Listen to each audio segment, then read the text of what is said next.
Hello everyone, Angelo here, homeless filmmaker in LA, living in my car for 16 months now. Still in the middle of this shelter-in-place order, this quarantine, and I thought, it's not the worst thing for me in that, I know how to sort of get through this mentally, although I gotta stay off my cell phone so much because my left arm is hurting, like the nerves up and down it, back to the shoulder blade. And it was just hurting sitting down a minute ago. And I think it's from holding my phone so much in my left hand. I'm holding it in my right hand now, so I gotta lay off that. But thought I'd give some thoughts on how to mentally make it through this when a lot of people aren't used to having to isolate. I'm used to it, and living in my car for 16 months, it's actually, I think, been really helpful in showing me, how to be more resilient, how to make a stricter schedule for myself and stay active and keep my mind going, even though, it has been tough at certain points. So, first of all, I always try and get up early. By I've been kind of lazy about it lately, like 5:45, 6 in the morning. I like to get up at 5, but like I said, been a little lazy lately. Get up, bathe early, and I've been getting better about where to position the water bottles in my sleeping bag so they're by my feet and they're warm. And today was actually pretty comfortable. The water, when I showered in the street with my bottles of water, it was warm because I left them in my sleeping bag with me overnight. I always try and get up, do that, know I'm doing things, to me, I'm always trying to know I'm doing things to help with my health. So trying to cut back on what I eat. It's semi-successful in that. Not eat any junk food. You can sort of count protein bars in that. The thing is, the protein bars, I'm trying to get protein somehow. And I floss every day, brush my teeth. Every few days I shave. That's important for my mind as well, just to feel like I'm a human being. Oh, I found my old razor, my Gillette Mach 3. I was wondering where it was. It was in my pocket, in a little sandwich bag. I didn't realize I had it. I had so much stuff in my pocket, I didn't realize it. I thought I might never find it unless I move into a home and then take all my stuff out of my car. But anyways, exercise every morning. This morning I've been doing lots of leg stuff, and then I'm going to go and do a bunch of push-ups and back workouts. The back I exercise by grabbing a chain link fence with gloves on, like this, grab it and pull myself towards it, kind of lean back and pull myself towards it. That works the back, and it's really helpful for my shoulder blade, the nerve that's kind of flared up and hurting back there. And also just good to balance, to work it out and to balance out your muscles, so you're not just doing push-ups and get all the chest muscles tightened, but you're not doing the back. I've been reading books. I read one just awful novel, and I'm reading another one now. Already off to a better start because why is it because? I don't know. It just the book doesn't waste 2 to 3 paragraphs every sentence of story talking about the history of certain pieces of architecture in the story. And again, on my phone too much, that's not good, but call my mom a few times a day, and just I don't know how to describe it. It's all the accumulation of lessons that I've learned living in my car. Thank goodness I did it, even though it's been tough, because in a home it was even worse because I didn't have that challenge to me. So I was just kind of lost, doing nothing. And I was isolating anyways at home, basically going from my job, the grocery store, and my parents' house, and that's it. For last 2 years I lived there because I couldn't afford to go anywhere else. I couldn't spend money out anywhere because I'm spending money on rent. Couldn't go out nights very often because I was working nights. And so I didn't like talking about much stuff personal at work, because to me it's I don't get these people, they don't get me. I mean, I was nice to people and stuff. There were a lot of people I got along with, regulars there. But I'm just trying to use those hard times as lessons, not just as this empty void where nothing good came from it. So it's actually much better that I've been in my car. So I learned to be resilient, to not get too down on stuff that still does get me down sometimes, but not nearly as much. To push myself harder.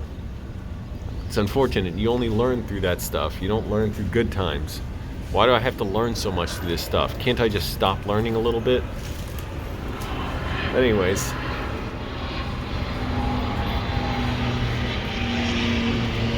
Being in my car just helps me realize when you need to do something, move and do it. I always dread, for some reason, like going to the park and filling up my water bottles. It's always like I fear someone's going to try and stop me, like put their arm up, be like, nope, you can't do that. And I'm like dreading it's going to take like 8 hours to do or something. I always just got to force myself to do it. In a way, sometimes same with my workouts. I always worry someone's going to stop me or something's going to happen to interfere with me. By the way, I am thinking, do I really even want my gym membership after this quarantine is over? Because I can shower without the gym. I don't need the comfort of the gym shower. It's a waste to me. I hate that excess comfort. Even in the gym shower, I would try and do them as quickly as possible and stop the water when I was washing, putting soap on myself. Because I just hated that comfort of it just running, the hot water running on me all the time. I didn't like that waste, that feeling of like softness. It just felt like this excess that was gross. And also, I'm realizing workouts, I can basically do them in the street. I don't even need the gym. And I'm sick of hearing that horrible music they play there. It's just so horrible.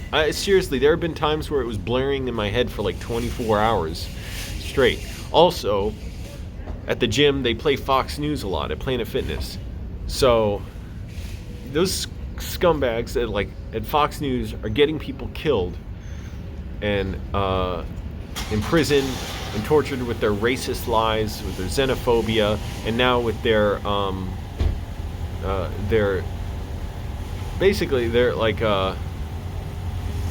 infatuation with the president.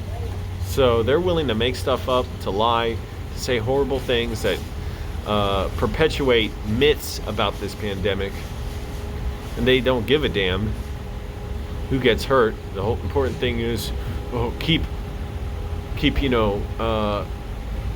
renewing that sense of elation and power by supporting the president. And you see, by the way, even Fox and Friends in the morning, the host Steve Doocy and whoever else, like even them, they are look like deer in headlights when they have the president call in and he just rambles on and doesn't answer their questions. They're just like, okay, we have to. Trump's like, and you look at it, well, Hillary Clinton. Why did she? By the way, Hillary Clinton, I don't like her at all, but I'm just saying it's pathetic, the double standard.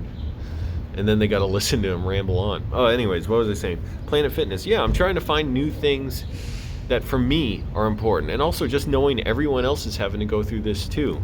Whereas before, I can't even see the camera practically, but whereas before, I felt kind of horrible, like, oh man, why am I so unlucky? I got to go through this misery. I can't really do too much because I don't have much money or anything. Now I know there are millions and millions of people going through very similar circumstances. Millions are desperate. Also, I'm just glad I'm not a landlord. Like, I have more character than that. That's really important to me. I'm really glad I'm in my car and not a landlord. So, I don't enjoy people's misery. I leave that to the landlords out there and the bootlickers.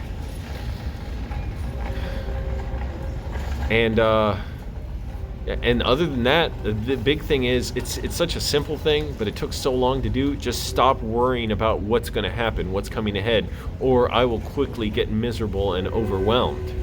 And I used to think about that all the time, and I still sort of do, and my dissociative disorder comes and goes, and as it goes, I think about that more. And I'm glad to have to deal with that, because my dissociative disorder makes me numb to things, but it is going away. And I'm just realizing, okay, all these things, good, they're building character. So when we get out of this thing, I'm going to be so much more ready to go straight into work, to do, important things, because this is not going to be over in 3 months or 6 months. This is, we have no idea. But again, I don't want to get into that, because what's the point of thinking about it? I can't control it, can't affect it. All I can do is make things better for myself and the people around me as a consequence of making things better for myself. So, so at least my mom can know, hey, I'm doing all right. other people, going through the same. But basically, if I could just make it a few simple things that's helping me get through this. One, discipline to keep moving, even though I struggle with that. Get up early, exercise. That's really important. And don't just exercise and not have good form and you waste it, and then you start to associate exercise with wasting time. Learn some good movements, some good form, learn your body, how it responds to certain exercises, and push yourself hard. Eating well, and staying connected with film somehow. For me, that's reading books, even though I just read a really shitty book. And I'm going to read some more soon. I get them from those free libraries in neighborhoods where you just, it's like a little shelf on a sidewalk, and you just you take one and then you can bring one back. And just know, okay, I'm going to keep active. I'm going to keep doing stuff. There's a reason I'm doing what I'm doing. I'm going to stay connected to film, keep thinking of film. I keep writing. I write notes on my phone, on notepads, and when I can get to someone's house, I write on my laptop. And keep working on videos. I forgot that. That's a really important thing for me. But a lot of people, man, I'm seeing it. Like the messages, the stuff they're posting online saying they're desperate, and you're not seeing it in the news. But people who lost their jobs, their families, they got kids. And they're like, yeah, we're desperate for money now. We're desperate to be able to get food and pay rent. And millions of people losing their health insurance when they lose their jobs. Oh, that's a great system. Tie your health insurance to your job.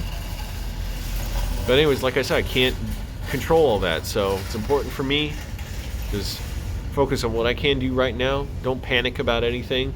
The first night or two, I got really panicked while lying down in my car thinking, oh my goodness, this could be the end of the world. After that, I got over it.